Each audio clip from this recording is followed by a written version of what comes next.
जो ज्ञान दियंती ताहा आमर जो शारीरिक भाव परिश्रम करुवा कर्मचारी मान अतीव जरूरी। आम तो विभिन्न समय भिन्न भिन्न प्रकार अभ्यास करी शारीरिक भाव दृढ़ होता किंतु केवल शारीरिक भाव दृढ़ हेले आम आम लक्ष्य स्थल में पहुंची पारिबा नहीं। तेणु उभय शारीरिक और मानसिक स्तर में आमको दृढ़ होगा पड़ो जो जग प्राणायाम निहाती जरूरी। तो निश्चित भाव में आज सेसन आमर अधिकारी और कर्मचारी मान को विशेष लाभप्रद हम। मु आशा रखी से माने समय पाइले निश्चित या कार्य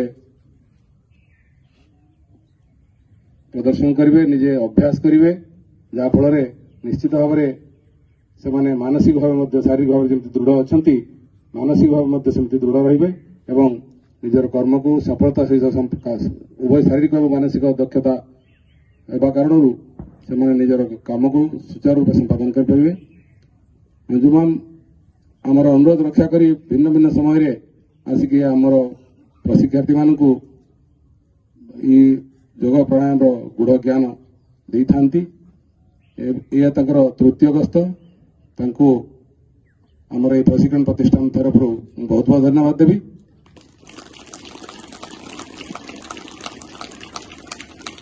मु आशा रखी आग को जदि आमर के आवश्यक पड़े मु मैम को अनुष्ठान तरफ अनुरोध करी से आमको किसी बहुमूल्य समय देवे एवं आसिक आमर प्रशिक्षार्थी मान ज्ञान देवे।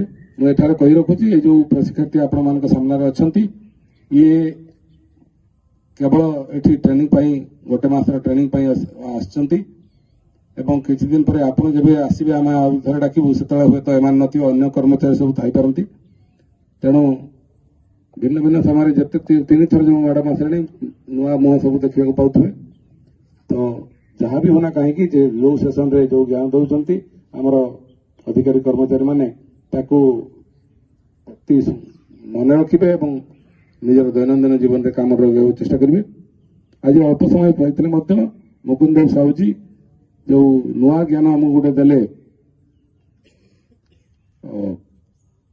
नाद योग विषय जो आमको इंट्रोडक्शन देले और किसी अभ्यास करेले निश्चित भाव में बहुत आम नुआ एवं बहुत सुंदर। तो मुझे आशा करी जदि के अवसर मिले आम अनुरोध करूँ आसी अन्य नाद जगर अन्य अभ्यास आमको करेंगे। आम प्रशिक्षण प्रतिष्ठान तरफ बहुत बहुत धन्यवाद।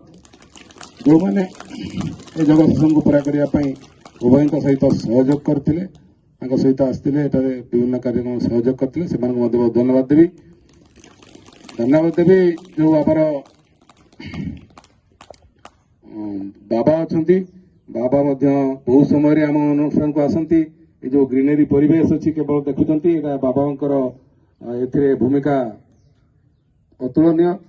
सी आज योगाभ्यास आसी सहयोग कले आम सागर रहिले। तेणु बाबा को आमर अनुष्ठान तरफ बहुत बहुत धन्यवाद देवी। तमाम प्रशिक्षार्थी जो मैंने धैर्य सहित एत समय धरी रहिले एवं आमर अतिथि को शुणिले एवं किसी ज्ञान आहरण कले से एत धैर्यता सहित ये सब कम कर बहुत बहुत धन्यवाद।